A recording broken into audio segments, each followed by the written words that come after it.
मरने के बाद क्या होता है? क्या हमारी आखिरी सांस के बाद भी कोई दुनिया है? सदियों से इंसान ये सोचता रहा है कि क्या आत्मा आगे का सफर करती है, शायद फिर से जन्म लेने के लिए। सोचिए, दिल्ली में एक छोटी लड़की जो ठीक से बोल भी नहीं पाती, अचानक ये कहने लगती है कि उसका असली घर मथुरा में है, उस पति के साथ जिसे वह छोड़ आई थी।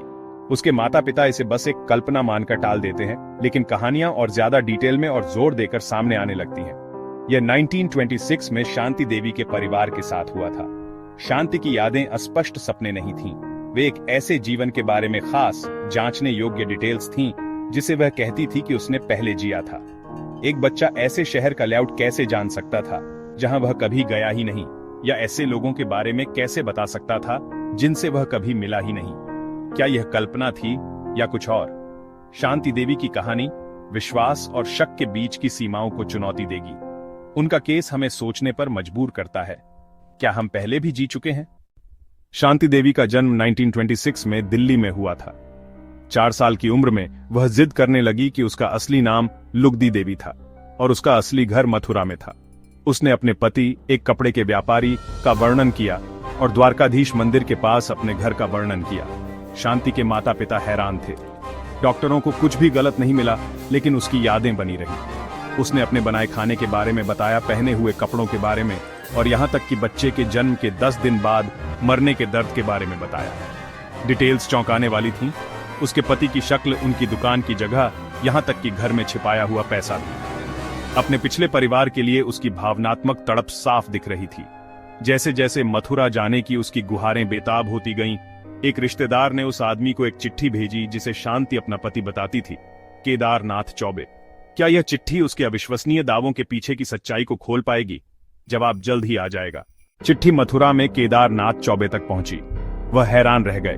हर डिटेल उनकी दिवंगत पत्नी लुगदी देवी से मिलती थी, जिनकी 1925 में बच्चे के जन्म के बाद मृत्यु हो गई थी। केदारनाथ के चचेरे भाई ने शांति से मुलाकात की, खुद को उसका पति बताकर, लेकिन वह उस चाल को समझ गई और उसे सही पहचान लिया। यकीन मानकर केदारनाथ अपने बेटे के साथ दिल्ली आए। जब शांति उनसे मिली तो उसने दोनों को तुरंत पहचान लिया और रोने लगी। उसे एक साथ बिताए अपने जीवन की अंतरंग डिटेल्स और उसकी मृत्यु के बाद घर में किए गए बदलाव याद थे। आखिरी टेस्ट शांति को मथुरा लाया गया। उसने समूह को अनजान सड़कों से रास्ता दिखाया, रिश्तेदारों को पहचाना और अपने पुराने घर का बिल्कुल सही वर्णन किया। उसने यह भी बताया कि उसने पैसे कहां छिपाए थे। केदारनाथ ने पुष्टि की कि उन्हें लुगदी की मृत्यु के बाद वह मिल गए थे। हर टेस्ट, हर सवाल उसने सही जवाब दिया। सबूत बहुत ज्यादा थे। क्या यह सचमुच पुनर्जन्म का मामला था? शांति देवी की कहानी एक राष्ट्रीय सनसनी बन गई, जिसने महात्मा गांधी का ध्यान खींचा। गांधी ने शांति से मुलाकात की और एक औपचारिक जांच शुरू की। एक आयोग जिसमें सम्मानित नेता और पत्रकार शामिल थे। 1935 में वे शांति के साथ मथुरा गए, हर कदम को डॉक्यूमेंट करते हुए।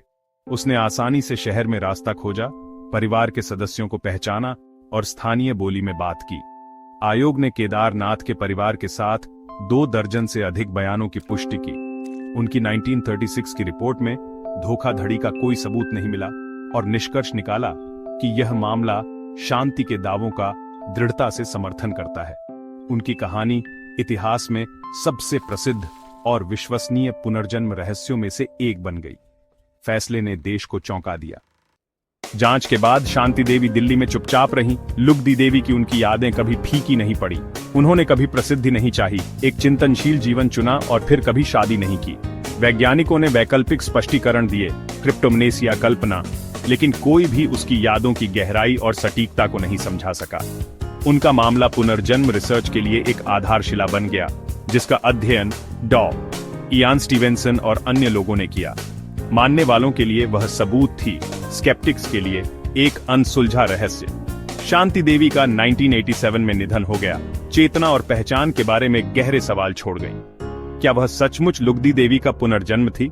कहानी खत्म होती है, लेकिन रहस्य बना रहता है।